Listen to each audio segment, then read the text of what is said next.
మానవుని జీవితంలో నీతి ఎప్పుడు ప్రారంభించబడుతుందంటే యేసుప్రభు చెప్తున్నాడు, బాప్తిస్మ యోహానుతో చెప్తున్నాడు, నీతి యావత్తు దీనిని జరగనిమ్ము అన్నాడు. చెప్పండి అందరూ, నీతి యావత్తు దీనిని జరగనిమ్ము. మనిషి జీవితంలో నీతి ప్రారంభించబడేది ఎక్కడంటే బాప్తిసం ద్వారానే. చప్పట్లు కొట్టండి గట్టిగా.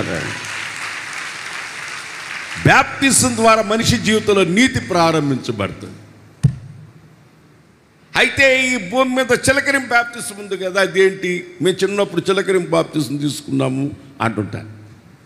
ఈ చిలకరింపు బాప్తిసం ఎప్పుడు వచ్చిందంటే, ఈ చిలకరింపు బాప్తిసం రావడానికి పుట్టుపూర్వతాలు ఏంటంటే, భారతదేశంలో క్రైస్తత్వం లేనప్పుడు ఆ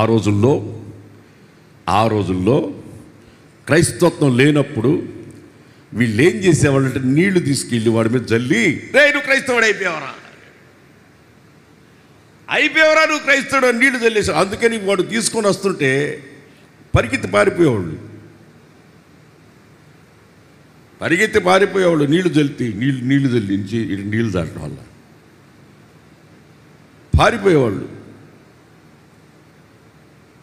ఆ రోజుల్లో క్రైస్తత్వం లేనప్పుడు క్రైస్తవులంటే దరిద్రులని, కులం తక్కువ దేవుడని, రకరకాల అపోహలు ఉన్న రోజుల్లో క్రైస్తవులుగా చేయడానికి కొరకు వాళ్ళు నీళ్లు జల్లి క్రైస్తవు అయిపోయారా అనేవాళ్ళు. అదొకటి. బైబిల్ ఆధారం ఏంటంటే, జైలు అధికారి ఆ రాత్రి పౌలు శీలను స్తుతిస్తూ దేవుణ్ణి ప్రార్థిస్తుంటే చెరసాల పునాదులు కదిలాయి, అన్నీ తెరవబడ్డాయి.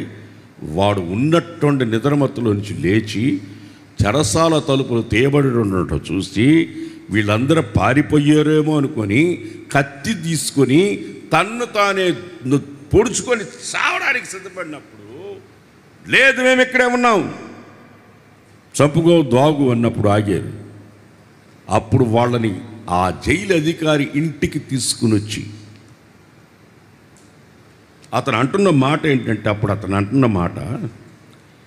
వాళ్ళు ఎప్పుడైతే మేము ఇక్కడే ఉన్నామనగానే, ఇప్పుడు నేను రక్షించబడుటకు నేను ఏం చెయ్యాలి అని అడిగాడు. బాప్తిసం అంటే అప్పుడు జైలు అధికారి వాళ్ళ ఇంటి వారు బాప్తిసం పొందారంటే వాళ్ళ ఇంట్లో చిన్నపిల్లలు ఉండారా అనే ఒక వాదన మీద చిన్నపిల్లల బాప్తిసం వచ్చింది. మీ ఇంట్లో ఎంతమంది ఉన్నారు? ఇంట్లో అటు చిన్నపిల్లలు ఉండరా? చిన్నపిల్లలు లేకుంటే ఇల్లు ఉంటుందే. అందుకని చిన్నపిల్లలకు కూడా బాప్తిసం ఇవ్వడం అనేది ఆ వాక్యాన్ని ఆధారం చేసుకుని చిన్నపిల్లలకు కూడా బాప్తిసం ఇవ్వచ్చు అనే ఆ వాక్యం తప్ప ఇంకొక వాక్యం బైబిల్ ఎక్కడ లేదు.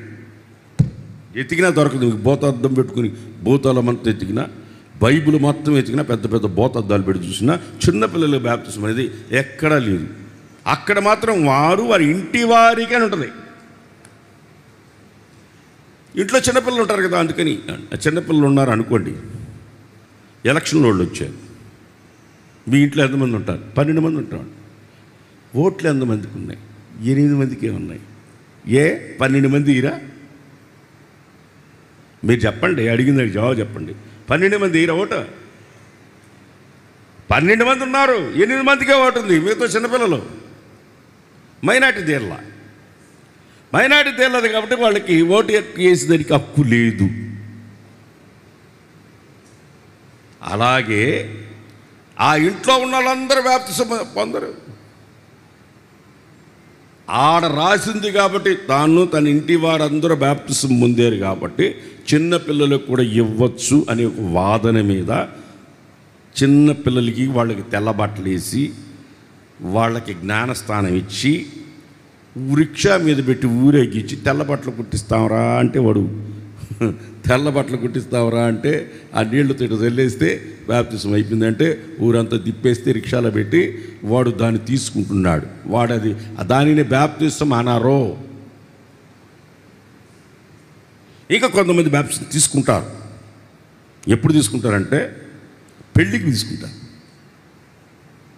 పెళ్ళికి ఎప్పుడు తీసుకుంటారంటే పాస్టర్ గారు చెప్తారు, ఇద్దరిలో ఎవరైనా ఒకరు బ్యాప్తిసం పొందకుండా ఇద్దరు బ్యాప్తిసం పొందిన వాళ్ళని కానీ పాస్టర్ గారు పెళ్లి చేస్తే పాస్టర్ను మూసేస్తారు. మత మార్పిడి చేస్తున్నాడని.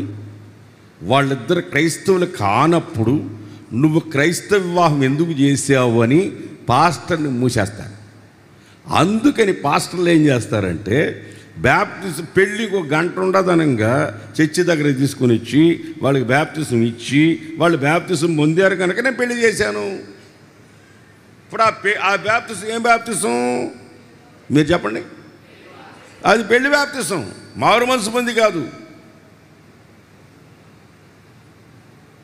బ్యాప్తిసం ఇచ్చి యోహాను మారు మనసు నిమిత్తం బ్యాప్తిసం అన్నాడు. మారు మనసు పొందితే బ్యాప్తిసం ఇది.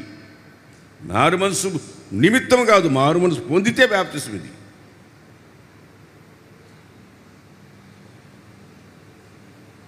మారు మనసు పొంది బ్యాప్తిసం పొందాలా. బ్యాప్తిసం ఇప్పుడు ఇక్కడ మనం గమనించి చూస్తే పెళ్లి బ్యాప్తిసం చెల్లదు. పెళ్లి బ్యాప్తిసం చెల్లదు. అలాగైతే యేసు నామములో బ్యాప్తిసం పొంది చెల్లతాదా? మరలా బ్యాప్తిసం తీసుకోవచ్చా? బైబిల్లో ఎక్కడైనా అట్లా 2 సార్లు బ్యాప్తిసం ఇచ్చినట్టు రాసిందా?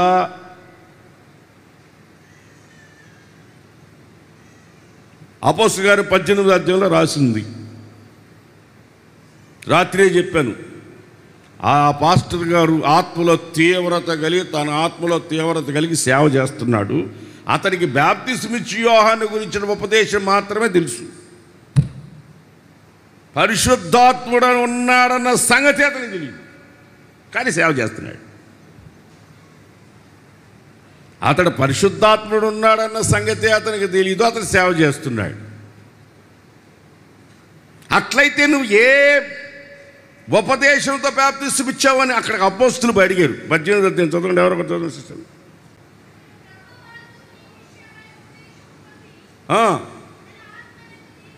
ఆత్మలో తీవ్రత కలిగి యోహాను బ్యాప్తిసం మాత్రమే తెలిసి యోహాను బాప్తిసం తెలిసి మాత్రమే నేను బాప్తిసాలు ఇచ్చా. మీకు పరిశుద్ధాత్మ ఉన్న సంగతి తెలుసా? తెలీదు. మళ్ళీ వాళ్ళు బాప్తిసం ఇచ్చినట్టు రాసి ఉంటుంది, చదువుకోండి. పరిశుద్ధాత్మ అనుభవం లేని వ్యక్తి బాప్తిసం ఇవ్వడానికి పనికి రాడు. 10th క్లాస్ వాడు 5వ తరగతి వాడికి చదువు చెప్పగలడు. 5వ తరగతి 10th క్లాస్ వాడు చదువు చెప్తాడా? చెప్పలేడు. వాడికి స్టాండర్డ్ లేదు. పరిశుద్ధాత్మను పొందకుండా బాప్తిసం ఇవ్వకూడదు. పరిశుద్ధాత్మను పొందుండాలి. నువ్వు అద్భుత కార్యాలు సాక్ష్యం చెప్పుకోవచ్చు, సువార్త చెప్పడానికి కూడా పనికిరా. పరిశుద్ధాత్మ పొందినాడు. ఒక ఆమె లేసి సమరేశ్వరి చెప్పింది కదా అయ్యా అన్నది. ఒక ఆమె సమరేశ్వరి చెప్పింది సాక్ష్యం. కూసో. సాక్ష్యానికి వాక్యానికి తేడా తెలియదు కొంతమందికి. సాక్ష్యం చెప్పేదానికి వాక్యం చెప్పేదానికి తేడా తెలియదు కొంతమందికి. సాక్ష్యం చెప్పుకోవచ్చు, వాక్యం చెప్పాలంటే పరిశుద్ధాత్మను పొంది ఉండాలా. యేసు ప్రభు శిష్యులకి ఏం చెప్పారు? మేడగదిలో కనిపెట్టండి, పరిశుద్ధాత్మను పొందిన తర్వాత పోయి సువార్త చెప్పండి. యెరూషలేముకి వెళ్ళి సమరయ ఎక్కడికంటే ఎక్కడ భూతిగంతాలకు వెళ్ళి సువార్త చెప్పండి. పరిశుద్ధాత్మను పొందకుండా సువార్త కూడా చెప్పకూడదు అన్నాడు. బ్యాప్టిజం అనేది దేవుని సంకల్పం. అది ఎవరంటే వాళ్ళు చేసే పని కాదు. పరిశుద్ధాత్మ పొంది ఉండాలి. పెళ్లి బ్యాప్టిజం చెల్లదు. పెళ్లి బ్యాప్టిజం బైబిల్లో లేదు. చిలకరింపు బ్యాప్టిజం బైబిల్లో లేదు. చిలకరింపు బ్యాప్టిజం బైబిల్లో లేదు. ఒకటి మాత్రం తెలుసు, బైబిల్లో చాలా చక్కగా తీతుకు రాసిన పత్రికలో 3వ అధ్యాయం 5వ వచనంలో దీనికి మంచి పేరు వేశాడు. ఏమని? 3వ అధ్యాయం 5వ వచనం చివర్లో పునర్జన్మ సంబంధమైన స్నానము ద్వారా. పునర్జన్మ సంబంధమైన స్నానం. చప్పట్లు కొట్టండి గట్టిగా. బ్యాప్టిస్తానికి ఇంకొక పేరు, బ్యాప్టిస్తానికి ఇంకొక పేరు పునర్జన్మ సంబంధమైన, చెప్పండి వాళ్ళు తెచ్చి, పునర్జన్మ సంబంధమైన స్నానం.